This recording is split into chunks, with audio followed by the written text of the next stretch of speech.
কালি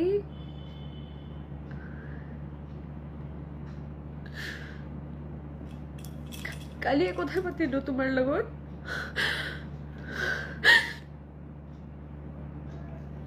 আৰু আজি তুমি নাই এইটো কেনেকৈ বিশ্বাস কৰিম মই কালি ৰাতিয়ে মই কথা পাতিছো তোমাৰ লগত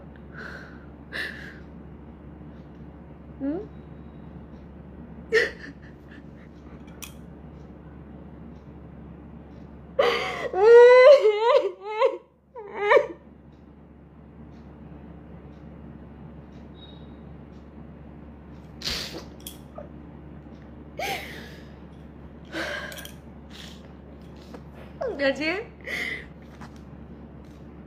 ঘৰৰ কাম কৰি আছিলো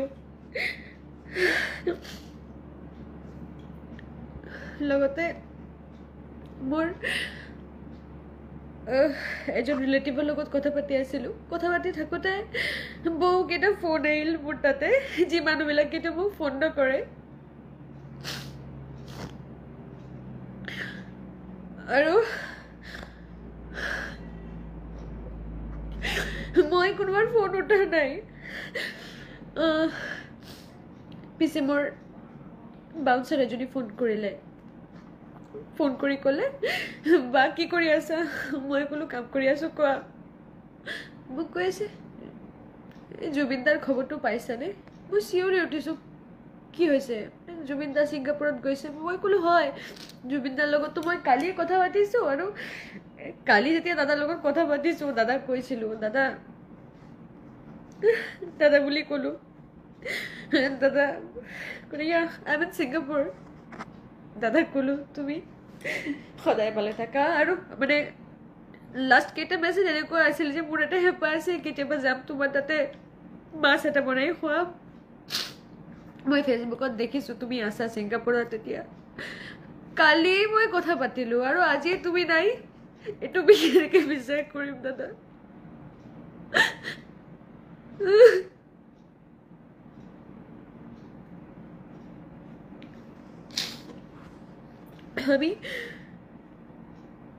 আমি সবসময় ভয়ে ভয়ে থাকতাম যে জুবিনদা এত ড্রিঙ্ক করে কোনোদিন যদি কিছু হয়ে যায় কোনোদিন যদি হার্ট অ্যাটাক করে কোনোদিন যদি কোনো রকম শারীরিক সমস্যা হয় বা কোনোদিন যদি ঘুম থেকে উঠে হঠাৎ করে শুনি জুবিনদা নেই আমি তো সেটা নিতে পারবো না আমি পরশুদিনও আমার মা এসছে বাড়িতে মার সাথে এগুলো আলোচনা করছিলাম কিন্তু আমি কখনো ভাবতেই পারিনি যে জুবিনদার কপালে অকাল মৃত্যু লেখা ছিল মানে কেতিয়াবা আমার জুবিনদার অকাল মৃত্যু হবো আমি ভবা নাছিলো ভগবান করক খবরটো মিছা হোক